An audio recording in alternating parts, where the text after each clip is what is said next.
श्रीपादराजम शरणम प्रपद्ये. अध्याय 10. नरसिंह मूर्तीचं वर्णन. मी तिरुमलदासांची आज्ञा घेऊन कुरवपुराच्या दिशेस माझं प्रयाण सुरू केलं. श्रीपादांच्या लीला मनात आठवल्या की अंग रोमांचित होई. मार्गात थोडं दूर गेल्यावर मला एक अश्वत्थ वृक्ष दिसला. दुपारची वेळ झाल्यानं मी भुकेनं व्याकुळ झालो होतो. जवळपास ब्राह्मणांचं घर असल्यास माधुकरी मागून विश्रांतीसाठी पवित्र असा अश्वत्थ वृक्ष आहे असा विचार करत निघालो.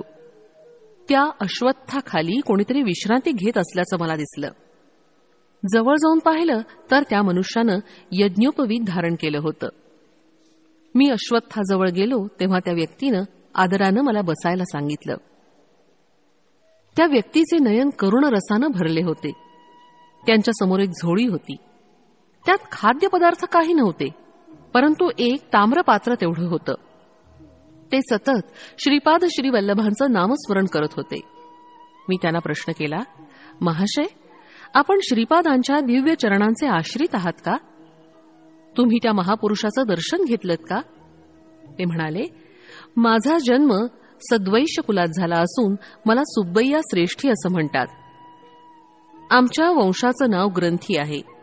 आमच्या पूर्वजांपासून सद्ग्रंथ पारायणाची परंपरा आहे, म्हणून आमच्या घराण्यास ग्रंथी नाव पडलं. माझ्या लहानपणी मला माता पित्याचा वियोग झाला. माझ्या घरी धनसमृद्धी आहे. मी दूर देशात जाऊन अनेक प्रकारचे व्यापार करतो. या निमित्तानं पुष्कळ वेळा कांचीपुरास जाण्याचा योग आला. तिथं चिंतामणी नावाच्या एका वेश्येचा परिचय झाला. खूप धन मी तिच्यावर खर्च केलं. मळयाळ म्हणजे केरळ देशात पालक्काड या प्रांतातून बिल्वमंगल या नावाचा ब्राह्मण सुद्धा व्यापाराच्या निमित्तानं कांचीपुरमला येत असे.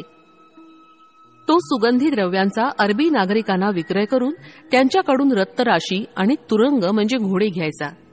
कधी कधी आम्ही दोघं मिळून व्यापार करीत होतो. दुर्दैवानं आम्ही दोघंही वेश्येच्या संगतीत भ्रष्ट झालो. अरबांशी थोडा काळ आमचा व्यापार चांगला चालला. त्यानंतर अरबांनी आमच्याकडून उच्च जातीच्या अश्वासाठी अधिक धन घेऊन निम्न जातीचे घोडे आम्हाला दिले, जेणेकरून व्यापारामध्ये आमचं नुकसान झालं. आमच्याकडून चांगले घोडे राजे महाराजे विकत घेत. व्यापारात नुकसान झाल्यानं आमची संपत्ती नष्ट झाली. माझी पत्नी मनोव्यथेनं मरण पावली. मला एक मंदबुद्धी असलेला पुत्र होता. त्याचा अकाल मृत्यू झाला. बाबा रे, सगळ्या तीर्थात श्रेष्ठ आणि विख्यात असलेलं पादगया तीर्थक्षेत्रात असलेलं पीठिकापूर आमचं मूळ गाव. मी अज्ञानी असताना देवब्राह्मणांचं अनिष्ट करीत होतो. ऋण वसुली करण्यास निर्दयतेनं वर्तत होतो. श्रीपादांचे पिता श्री आपळराजांच्या घरी आईनं विल्लीहून त्यांचे बंधुगण भेटण्यासाठी आले. त्या सगळ्यांच्या भोजनाची सोय करण्यासाठी त्यांच्याजवळ पुरेसं धन नव्हतं. ते दानाचा स्वीकार करीत नसत. श्री वेंकटप्पय्या श्रेष्ठींच्या घरातून आणलेल्या भिक्षेनं उदरनिर्वाह व उचित व्यवहार करत. श्रेष्ठींचं कुलपुरोहित असल्याकारणानं भिक्षेऐवजी धनाचा स्वीकार करत नसत. नाईलाज म्हणून त्यांनी एक वराह एवढ्या रकमेचे जिन्नस आमच्या दुकानातून उधार नेले. बंधुगण गेल्यावर माझी रक्कम परत करण्याचे मी आपळराजास बजावले होते. हातात एक कवडी नाही, पण जेव्हा धन मिळेल तेव्हा मी अवश्य परत करीन असं राजशर्मा म्हणाले. मी चक्री व्याज घेण्यात तरबेज होतो. काळ लोटला. व्याजावर व्याज चढवून खोटे हिशोब दाखवून 10 वराह येणं बाकी आहे असं मी राजशर्मास कळवलं. तेवढे धन मला देण्यास राजशर्मांना आपलं राहतं घर विकावं लागलं. त्या काळातल्या दराप्रमाणे ते घर मी विकत घेतल्यास राजशर्मांना 1-2 वराह दिल्याने हिशोब बरोबर असं मी अनेकांना सांगितलं होतं.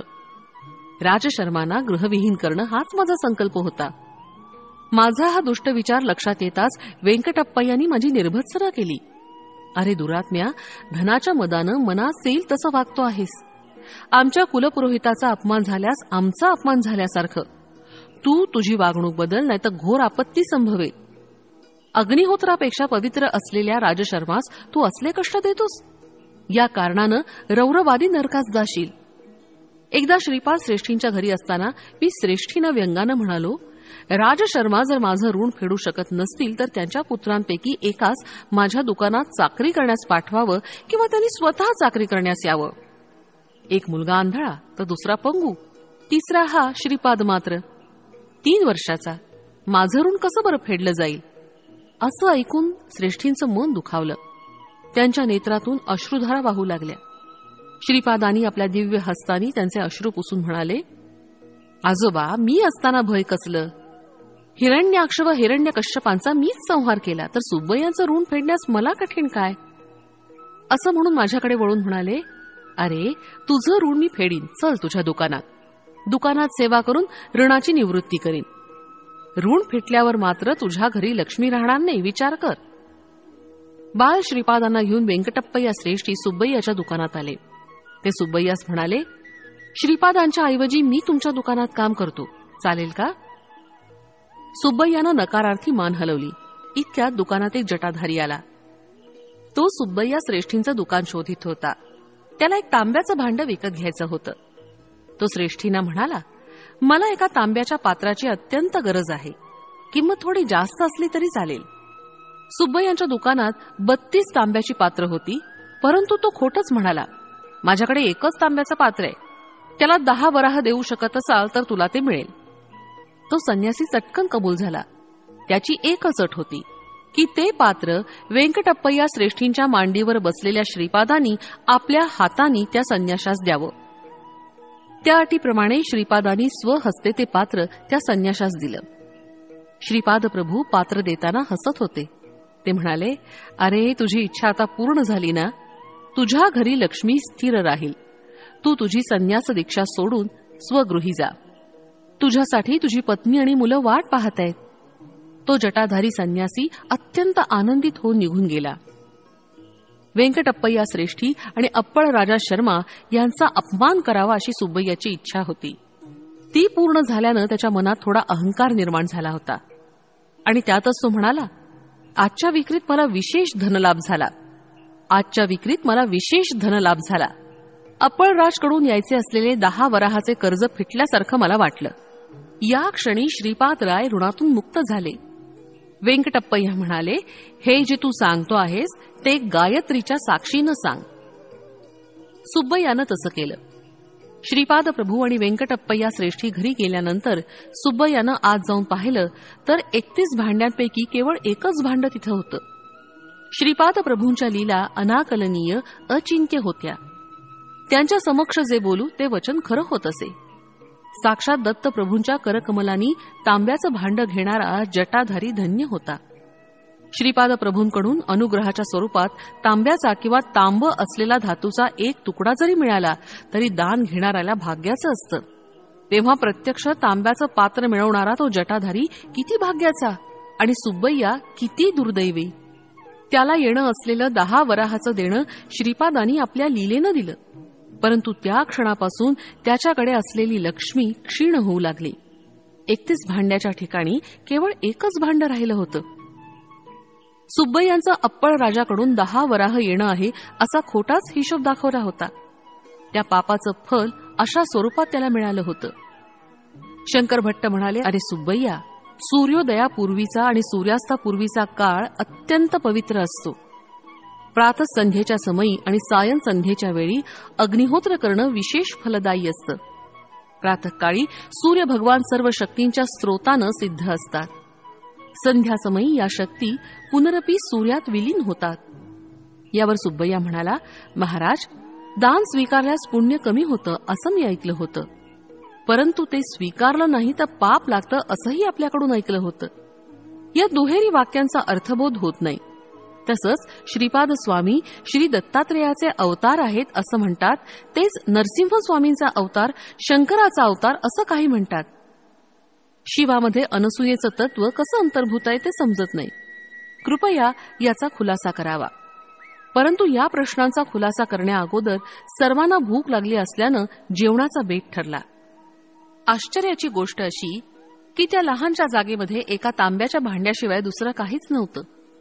2 केळीची पानं सुब्बय्यानं आणली. शंकर भट्ट नदीवर जाऊन शुचिरभूत होऊन आले. जेवणासाठी भात आणि दोडक्याच्या वरणाचा बेत होता.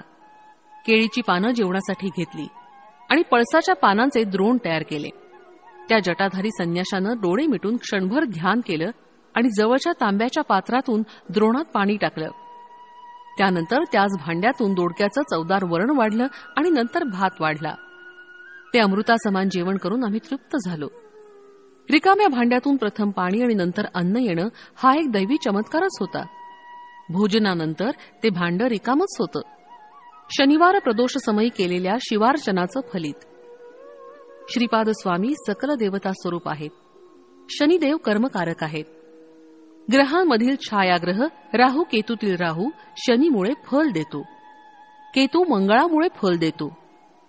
कर्मकारक असणारा शनी कर्मसाक्षी असणाऱ्या सूर्याचा पुत्र असल्यानं शनिवारची सायंकाळ शक्तिमान असते.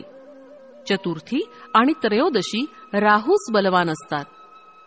शनी त्रयोदशीच्या महापर्व काळात सायंकाळी शिव आराधन केल्यास मानवाच्या पूर्वजन्मात केलेल्या पापांचं फल नष्ट होतं.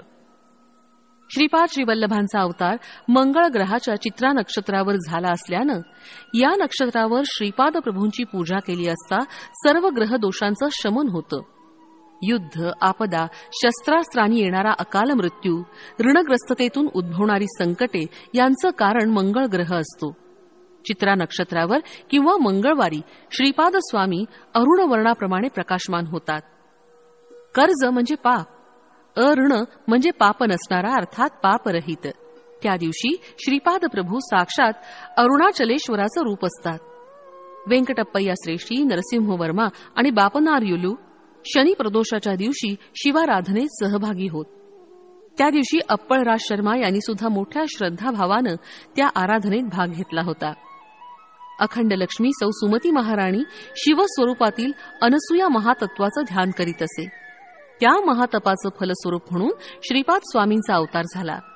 या कारणानं वेंकटप्पय्या श्रेष्ठी, नरसिंहवर्मा अथवा बापनार्युलूकडून धन स्वीकारलं ते दान होत नाही, परंतु त्यांच्याकडून धन न स्वीकारल्यास महापाप आहे असं श्रीपाद स्वामी आपल्या पित्यास न बोलता सांगू इच्छित होते.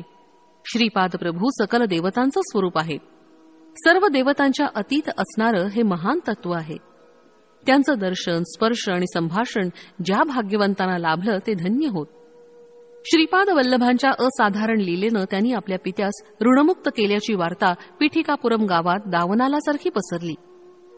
3 वर्षाच्या श्रीपादांनी अप्पळ राजूंना ऋणमुक्त केल्यानं त्यांच्या नेत्रातून पुत्रस्नेहानं अश्रुधारा वाहू लागल्या. महाराणी सुमती आपल्या पुत्रास हृदयाशी कवटाळून कितीतरी वेळ तन्मय अवस्थेत होती. यावेळी त्यांच्या घरी वेंकटप्पय्या श्रेष्ठी, नरसिंहवर्मा, बापनार्य आणि सुब्बय्या आले होते. सुब्बय्यानं सर्व वडीलधाऱ्या मंडळींसमोर श्री राजशर्माचं ऋण फिटलं असं सांगितलं. यावर श्रीपाद प्रभू म्हणाले, पित्याला ऋणमुक्त करणं पुत्राचा धर्मच असतो. कोणीतरी जटाधारी येऊन 10 वराह देऊन तांब्याचं भांड घेऊन गेला, त्यामुळे माझं कर्ज कसं फिटलं असं राजशर्मांनी विचारलं. अशा प्रकारे अनेक रसपूर्ण क्रिया प्रतिक्रिया झाल्या. बापनार्युलूंनी श्रीपादांना विचारलं की ते जटाधारी संन्यासी कोण होते तुला माहितीये का? यावर श्रीपाद म्हणाले, त्या जटाधारीबद्दलच नाही तर सगळ्या जटाधारी संन्यासांबद्दल मी जाणतो. श्रीपाद स्वामी कोण आणि त्यांचं स्वरूप?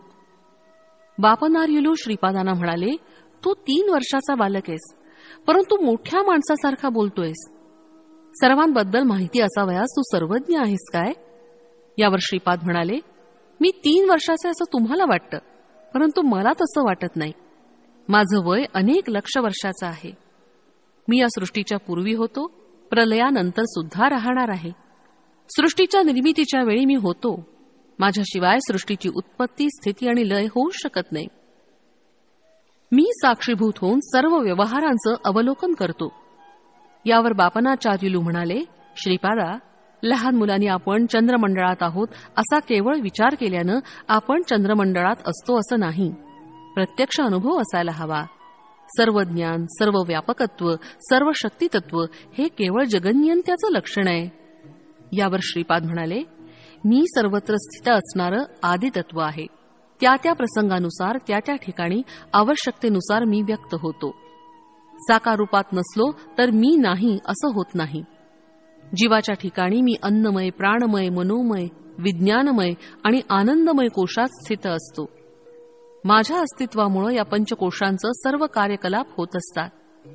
मी विशिष्ट कोशात आहे अशी अनुभूती तुला दिली तर त्या कोशात मी असल्याची जाणीव होते. मी तुला माझा अनुभव दिला नाही याचा अर्थ मी तिथं नाही असा मात्र होत नाही. मी सर्वव्यापी आहे. सर्व ज्ञान, विज्ञान माझ्या चरणाशी लीन आहेत. माझ्या केवळ संकल्पानं ही सर्व सृष्टी निर्माण झाली. मी सर्वशक्तिमान आहे, यात आश्चर्य काय? यावर अप्पळराज शर्मा म्हणाले, बाळा, बालपणापासून तू म्हणजे आम्हाला एक कोडच आहेस. तू पुन्हा पुन्हा मी दत्तप्रभू, मी दत्तप्रभू असं म्हणतोस. नृसिंह सरस्वती या नावानं पुन्हा एकदा अवतरित होईन असं म्हणतोस. लोक तर कावळे आहेत. पिठिकापुरम मधील ब्राह्मण तर नरलोकातील लोखंडी कावळ्यांपेक्षा सुद्धा भयंकर आहेत. ते या सगळ्याला मनचांचल्य आणि बुद्धिभ्रष्टता असं म्हणतात. आपण ब्राह्मण आहोत. आपण विधियुक्त धर्मकर्मानं आचरण करणं चांगलं आहे. याखेरीज तुला देवाचा अंश असलेला अवतारी पुरुष आहे असं म्हणणं म्हणजे केवळ अहंकारानं म्हणतो आहोत असं ते मानतात. यावर श्रीपाद प्रभू म्हणाले, तात, आपण सांगता ते मी अमान्य करत नाही, परंतु खरं ते सांगितलं पाहिजे ना. पंचभूतांकडून साक्ष देण्याची वेळ आल्यास मी दत्तप्रभू नाही असं सांगणं म्हणजे असत्य भाषणाचा दोष लागणार नाही का? नभोमंडळातील सूर्याला तू सूर्य नाहीस असं म्हटल्यानं तो सूर्य नाही असं होईल का? सत्य हे देशकालाबाधित असतं. आपल्या पिठिकापुरम मधील ब्राह्मण स्वतः देहधारी मनुष्य समजून जसं मनुष्यत्वाचा अनुभव घेत आहेत, त्या प्रकारे मी सुद्धा सर्वज्ञत्व, सर्वशक्तित्व, सर्वांतर्यामित्व असलेला दत्त आहे हे तत्व मी सारखं पदोपदी सर्वांच्या अनुभूतीस आणून देत आहे. युगानुमागून युगे जाऊ शकतात, अनेक जगत, सृष्टी, स्थिती, लयाला जाऊ शकतात, परंतु साक्षात दत्त असणारा मी दत्त नाही असं कसं होईल? यावर बापनार्युलू म्हणाले, श्रीपादा, जटाधारी दृष्टीआड झाल्यावर सुब्बय्याकडे असलेल्या 31 भांड्यांच्या भांड्यापैकी एकच उरलं. तू काही चमत्कार करून ते अदृश्य केलंस काय? यावर श्रीपाद प्रभू म्हणाले, सर्व घटना काळाच्या कर्माच्या अनुसार कोणत्या तरी कारणानं घडत असतात. कारणाशिवाय कार्य होऊ शकत नाही. हा निसर्गाचा अनुल्लंघनीय नियम आहे. हे सुब्बय्या पूर्वजन्मी जंगल प्रदेशातील दत्त पुजारी होते, परंतु जंगलामध्ये दत्तदर्शन क्वचितच घेत असत. त्यांच्या स्त्री वासना अत्यंत प्रबळ होती. स्त्री लोलूप असणारा हा पुजारी प्राचीन कालातील पूर्व परंपरेतील पूजेतील मोठी तांब्याची दत्तमूर्ती विकण्याच्या विचारात होता. त्याप्रमाणे एके दिवशी त्यानं ती मूर्ती विकली आणि आलेलं धन वाममार्गानं खर्च केलं. लोकांमध्ये मात्र श्री दत्ताची मूर्ती चोरीस गेल्याचं वर्तमान पसरवलं. जटाधारी बनून आलेला संन्यासी पूर्वीच्या जन्मात लौकिक व्यवहारात अडकलेला सोनार होता. त्यानं धनाच्या आशेनं त्या दत्तमूर्तीस वितळवलं होतं. या जन्मी तो जन्मदरिद्रीहून जन्माला आला. दत्तमूर्तीची पूजा अनेक वर्ष केल्याच्या पुण्याईनं त्या पुजाऱ्यास श्रीमंत अशा श्रेष्ठी कुलात जन्म मिळाला. त्या दोघांनी ती मूर्ती विरघळवून त्याचे 32 तांब्याचे भांडे बनवून विक्रय केला होता. त्या सोनाराच्या घरी नरसिंहदेवाची आराधना करत असत. नरसिंहदेवाच्या मूर्तीसमोर ही तांब्याची भांडी घडवली होती. दैवाच्या संकल्पानं नृसिंहाच्या 32 अवताराच्या अंशांनी त्या तांब्याच्या भांड्यात प्रवेश केला होता. या जन्मात पूर्वजन्माचं ज्ञान होऊन त्या सोनारानं माझी अनन्य भक्तिभावानं सेवा केली. त्याचं दारिद्र्य दूर करण्यासाठी त्यानं मनापासून माझी प्रार्थना केली. मी प्रसन्न होऊन दर्शन दिलं आणि पिठिकापुरमला येऊन माझ्या हातून तांब्याच्या भांड्याचा स्वीकार करण्यास सांगितलं. तसंच 10 वराह श्रेष्ठीला देऊन मला बंध विमुक्त कर असं सांगितलं होतं. तो तसं करून धन्य झाला. त्याची आर्थिक समस्या दूर होण्याचा त्याला मी आशीर्वाद दिला होता. त्याच्या देणेदाराचा त्रास चुकवण्यासाठी त्यानं जटाधारी संन्याशाचा वेश घेतला होता. मला जटाधारीबद्दल सर्वच माहिती आहे ना. हा सुब्बय्या श्रेष्ठी आमच्या कुटुंबाकडून खोटेपणानं 10 वराह वसूल करून घेणार होता. त्याला 10 वराह मिळतील अशी व्यवस्था मी केली, परंतु याच्या बदलात त्याचं सर्व पुण्य फल नष्ट झालं. हे सुब्बय्या, चिंतामणीबरोबर तू केलेले तुझे सर्व शृंगार चाळे मला माहिती आहेत. तुझी कथा माझ्या कथामृतात हास्यास्पद होईल. तू झोळी घेऊन लहान मुलांना लागणारे खाण्याचे पदार्थ विकून आपला उदरनिर्वाह चालवशील. तुझ्याकडून घेतलेल्या पैशांनी माझ्या मात्यापित्यानं त्यांच्या नातेवाईकांच्या भोजनाची व्यवस्था केली होती. तुझ्यापेक्षा जास्त मला वाण्याचा हिशोब समजतो. जेवणातील वरण भात आणि दोडक्याची भाजी करण्यातच तुझे पैसे संपून गेले होते. बाकीच्या खर्चासाठी माझ्या वडिलांच्या कष्टाचे पैसे खर्च झाले होते. तुला अन्नान्न दशा आली म्हणजे तुझ्याकडे असलेल्या तांब्याच्या पात्रातून तुला पाणी, वरण भात आणि दोडकेच प्राप्त होतील. ते तू खाऊन इतरांना खाऊ घालण्यात इतपतच मिळतील. असं श्रीपाद प्रभू तीव्रतेनं म्हणाले. श्रीपाद प्रभूंचं मुखमंडल दिव्य, प्रखर, तेजस्वी असं दिसत होतं. त्यांचे डोळे अग्नीच्या गोळ्यांप्रमाणे लाल दिसत होते. ते पुढे म्हणाले, ए सुब्बय्या श्रेष्ठी, आज रात्री तुझ्या घराच्या दक्षिण दरवाजाजवळ एक म्हैस येईल. तुझा अंतःकाळ जवळ आल्याचं तुला कळावं यासाठी यमधर्मराजानं पाठवलेला तो निरोप आहे. मी तुझ्यावर एक अनुग्रह करीत आहे. तू स्वतःच्या हातानं स्वयंपाक करून दोडक्याचं वरण आणि भात त्या म्हशीला खाऊ घाल. त्या म्हशीची ही एकच इच्छा तू पूर्ण कर. ते अन्न खाल्ल्यावर तुझ्याऐवजी ती म्हैस मरून जाईल, परंतु त्या क्षणापासून तू खूप गरीब होत जाशील. तू झोळी घेऊन मी सांगितलेलं काम कर. त्यानंतर तुझी अन्नान्न दशा झाल्यावर मी अनुग्रह केलेल्या तांब्याच्या भांड्याचा तुला उपयोग होईल, असं कडक शब्दात श्रीपाद प्रभू म्हणाले. त्यावेळी वेंकटप्पा श्रेष्ठी रागात असलेल्या श्रीपादांना पाहून भयभीत झाले. त्यांनी श्रीपादांना असं रागात आलेलं कधी पाहिलंच नव्हतं. तेव्हा श्रीपाद म्हणाले, आजोबा, घाबरलात का? मी नरसिंहमूर्तीच आहे. तुम्हाला वर देऊन तुमच्यावर कृपा करीत आहे. वाणी कुळातील लोकांना शाप देईन असं आपणास वाटलं काय? माझी बहीण वासवीनं तिच्या कुळातील लोकांना त्यांच्या सौंदर्यात थोडी त्रुटी असण्याचा शाप दिला होता. मी श्रीपाद त्याच तत्वाचा. सर्व वाणी निर्धन होतील असा शाप देईन अशी आपणास भीती वाटली काय? आपण घाबरू नका. दैवाला जात कुळ असं काही नसतं. तसंच भक्तांना सुद्धा जाती कुल नसतं. आर्य वैश्यांचा आणि माझा अनुबंध फार जुना आहे. बापनार्य पूर्वीचे लाभाद महर्षीच ना. वाण्यांमध्ये लाभाद महर्षी गोत्र नष्ट झालं आहे. बापनार्यांच्या सर्व वंशजांना, अगदी कलियुगाच्या अंतापर्यंतच्या वंशजांना माझे आशीर्वाद आहेत. त्यांच्यावर माझा वरदहस्त सतत राहील. तुम्हाला दिलेली झोळी वेगळीच आहे. त्यात दत्त मिठाई भरून आहे. कितीही दिली तरी ती कमी होत नाही, परंतु ती कोणाला डोळ्याने दिसणार नाही. नृसिंहाच्या 32 अवतारातील सर्व लक्षणं माझ्या ठाई विराजमान आहेत. बापनार्यांची 33वी पिढी चालू असताना माझ्या जन्मस्थळी महासंस्थानाचं निर्माण होऊन त्यात माझ्या पादुकांची स्थापना होईल. तुमच्या वंशातील कोणत्याही पुरुषानं श्रीपाद श्रीवल्लभांच्या दिव्य भव्य रूपाची नवविधा भक्तीच्या कोणत्याही मार्गानं आराधना केल्यास श्री दत्तात्रेयांचे श्वान अदृश्य रूपात त्यांचा सांभाळ करतील.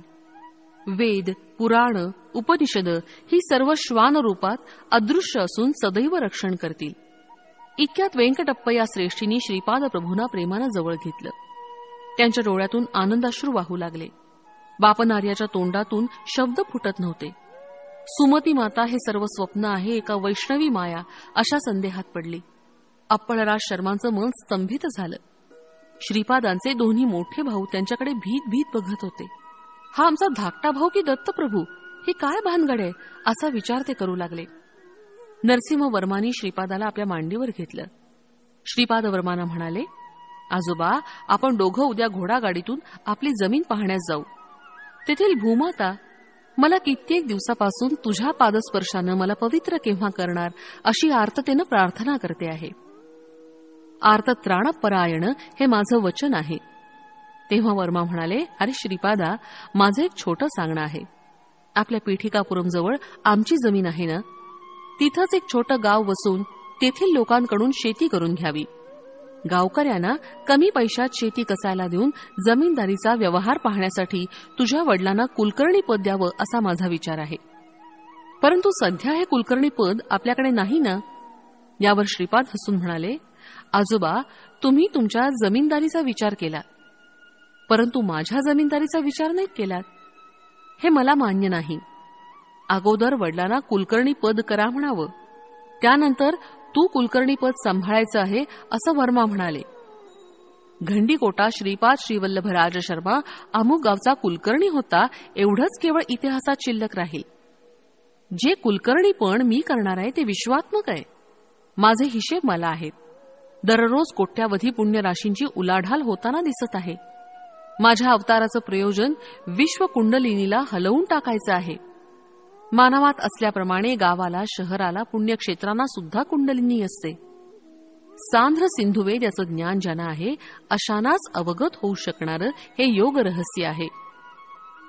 पीठिकापुरमची कुंडलिनी बापनार्युलू, वेंकटप्पय्या श्रेष्ठी आणि वत्सवाई यांच्या 33व्या पिढीमध्ये जागू शकते, आत्ताच काय घाईये? दैववशानं तुम्हाला लाभलेल्या या महापुण्य काळातील प्रत्येक क्षणाचा सदुपयोग करून घ्यावा. श्रीपाद प्रभूच्या या वक्तव्यानंतर त्यांनी पीठिकापुरमला कायमचं राहावं असा नरसिंहवर्मांनी प्रयत्न केला होता. श्रीपाद प्रभूंचं वैभव. माझ्यात अज्ञान जवळजवळ भरलेलं आहे. श्रीपाद श्रीवल्लभ, मी स्वतः श्रीकृष्ण आहे असं म्हणत त्यावेळी सामान्य लोकांना ते हास्यास्पद वाटे.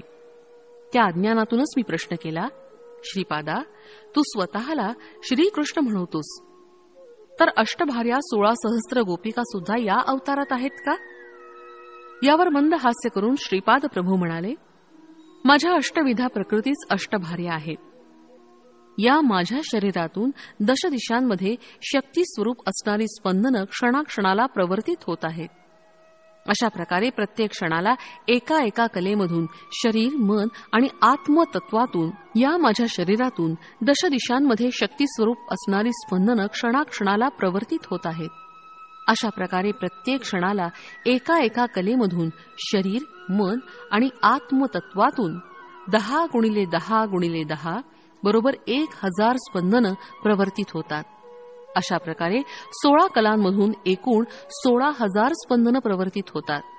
याच माझ्या 16,000 गोपिका आहेत. पूर्वावतारात त्या सर्व कला मानव रूपात आविर्भूत झाल्या होत्या. या अवतारात त्या सगळ्या निराकार रूपात स्पंदनशील आहेत. विविध देवतांद्वारा माझी पूजा आराधना करण्यात काहीच चूक नाही. ही माझीच आराधना आहे.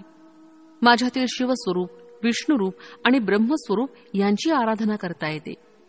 याप्रमाणे विविध देवतांमधील स्वरूपाची आराधना करू शकता. वेगवेगळ्या साधन पद्धती, साधकाच्या विविध साधनावस्था, काल, कर्म, कारण या अनेक जीवांच्या अवस्थांवर प्रभाव टाकीत असतात. नरसिंहाची 33 रूप. नरसिंह राजवर्म्याला त्या रात्री नरसिंहानं 33 रूपात दर्शन दिलं होतं. ती रूप अशी: कुंदपाद नरसिंहमूर्ती, ओप नरसिंहमूर्ती, दिव्य नरसिंहमूर्ती, ब्रह्मांड नरसिंहमूर्ती, समुद्र नरसिंहमूर्ती, विश्वरूप नरसिंहमूर्ती, वीर नरसिंहमूर्ती, रौद्र नरसिंहमूर्ती, क्रूर नरसिंहमूर्ती, बिभित्स नरसिंहमूर्ती, धूम्र नरसिंहमूर्ती, वन्ही नरसिंहमूर्ती, व्याघ्र नरसिंहमूर्ती, बिडाल नरसिंहमूर्ती, भीम नरसिंहमूर्ती, पाताळ नरसिंहमूर्ती, आकाश नरसिंहमूर्ती, वक्र नरसिंहमूर्ती, चक्र नरसिंहमूर्ती, शंख नरसिंहमूर्ती, सत्व नरसिंहमूर्ती, अद्भुत नरसिंहमूर्ती, वेग नरसिंहमूर्ती, विदारण नरसिंहमूर्ती, योगानंद नरसिंहमूर्ती, लक्ष्मी नरसिंहमूर्ती, भद्र नरसिंहमूर्ती, राज नरसिंहमूर्ती, वल्लभ नरसिंहमूर्ती. यानंतरच्या 30वे नरसिंहमूर्ती म्हणून श्रीपाद वल्लभांना पाहिलं. 31व्या अवतारात श्री नृसिंह सरस्वती अवतारात आणि 32व्या नरसिंहमूर्ती रूपात प्रज्ञापूरचे अक्कलकोटचे स्वामी समर्थ यांना पाहिलं. श्रीनिवासांचा वृत्तांत. कन्या मासामध्ये श्रावण नक्षत्रावर द्वादशीच्या दिवशी सोमवारी सिद्धयोगावर श्री व्यंकटेश अर्च स्वरूपात प्रकट झाले. वैशाख शुद्ध सप्तमीला विलंबी नाम संवत्सरामध्ये त्यांनी कुबेराकडून धनसहाय्य घेऊन ऋणपत्र लिहून दिलं. श्री पद्मावती देवी मृगशिरा नक्षत्रावर जन्मली, तर श्रीनिवास श्रवण नक्षत्रावर अवतरले. वैशाख शुद्ध दशमीला उत्तरा फाल्गुनी नक्षत्रावर श्रीनिवासांचा पद्मावती बरोबर विवाह संपन्न झाला. श्रीनिवास प्रभू सुद्धा भारद्वाज गोत्रामध्ये अवतरले. पांडवांच्या वंशातील सुधन्वाला नागकन्येद्वारा झालेला पुत्र आकाश महाराज, याचा भाऊ तोंडमान. वसुधानू हा आकाश महाराजांचा मुलगा. श्रीनिवास प्रभूंनी अगस्ती महर्षींच्या सल्ल्यानुसार अर्धराज्य तोंडमानला दिलं आणि अर्धराज्य वसुधानूला वाटून दिलं. त्या रात्री त्या सर्वांनी श्रीपाद प्रभूंच्या दिव्य नामाचं संकीर्तन केलं. दुसऱ्या दिवशी श्रीपादाच्या आश्चर्यकारक लीलांचं वर्णन सांगण्याचं आश्वासन देऊन सुब्बय्या श्रेष्ठी जवळ असलेल्या कुटीमध्ये शंकर भट्टास घेऊन गेले. त्या कुटीत 2 ताडपत्रीच्या चटया होत्या. 4 कुत्रे त्या कुटीचं रक्षण करत होते. श्रीपादांच्या स्मरणानं प्राप्त होणारं फळ. श्रीपाद प्रभूंच्या हृदयंगम लीलांच्या केवळ स्मरण मात्रानं अनेक जन्मातील साठलेल्या पापांच्या राशी भस्म होऊन जातात. श्रीपाद श्रीवल्लभांचा जय जयकार असो. फलश्रुती दौर्भाग्यनाश.